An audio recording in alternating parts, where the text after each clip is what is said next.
Ораза сабырдуулуктун айы. Ошо сабырдуулук боюнча мен бир мисал айтып берейин сиздерге. Мусоровоз деген теманы айтып берейин. Мусоровозду билесиздер да. Таштанды, мусор ташыган машина бар го. Бир киши айтат, таксиге отуруп калдым дейт. Анан таксиге отуруп калдым дейт. Ошо такси менен баратсак, жолдон бир адам капталдан чыга калды дейт. Бул тормозду басты, аз калды дейт, сүзүшүп кеткенге. Тиги киши өзү айыптуу дейт. Өзү капталдан чыга калып туруп, муну сөгүп баштады дейт баары таксисти. Таксист болсо кечирип коюңуз мени. Болду, кечирип коюңуз деп, ушунчалык өзүнүн кармады дейт, сабырдуулук кылды. Анан тиги кетти дейт. Мен айттым дейт, сен туурасың го, сен туура жолдо баратасың. А тиги өзү айыптуу болуп атпайбы десем, тиги мага бир чоң сабак айтты дейт. Адамдар азыр жашоодо үйдөгүлөр менен урушуп чыккан болушу мүмкүн, же болбосо ошо башка кошунасы менен урушкан болушу мүмкүн. Бүт мусорларды өзүнө жыйнайт экен да адамдарчы. Мусорларды өзүнө жыйнап алат экен дагы. Анан кайсыл жерде свалка көрсө ошол жерге төгүп салат экен да. А тиги айтат, мен свалка болгум келген жок деп коет дейт баягы жердечи.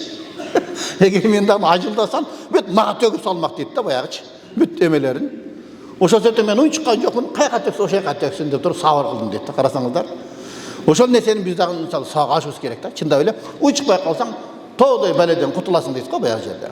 А тигилер болсо эмне, чындап эле карасаң ошондой да. Өзүнүн капалыгы бар, кыжырданганбы, баласы менен урушканбы, бүт баарын өзүнүн ичинде сактап жүрөт экен дагы. Кайсы жерде ыңгайлуу жер болсо баарын төгүп салат экен да баягы жерде. Ошондон туугандар, ошондой мусоровоздорго жолуксак, унчукпай кутулайык. Ал проблемалардын баарын көтөрүп жыйнап жүрө берет экен да. Анан болсо эмне бизге берет экен, эми ал үй бүлөсүндө, жумушунда, кайсы жерде болсо ошол нерсени бошотуш керек да. Жер көтөрүп жүрөм, мусорларды ташташ керек да.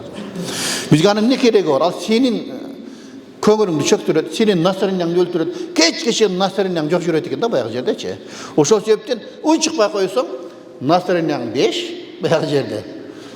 А тиги мен кыйын экенмин деп калат экен, ал кетет экен, сен деле кадимгидей жашоо улана берет экен. Ошол туугандар. Демек бул биздин ошол оразада айрыкча ошо тарбия боло турган бизге бир сабак. Эми үзүр айтып көнүшүбүз керек экен да. Үзүр сурап көнүшүбүз керек экен. Ошондо анткени күнүбүз бул биздин күн да, жашоо биздики да. Демек өзүбүзгө байланыштуу экен да. Ошол күнүбүздү кантип баштайбыз, кантип бүтүрөбүз.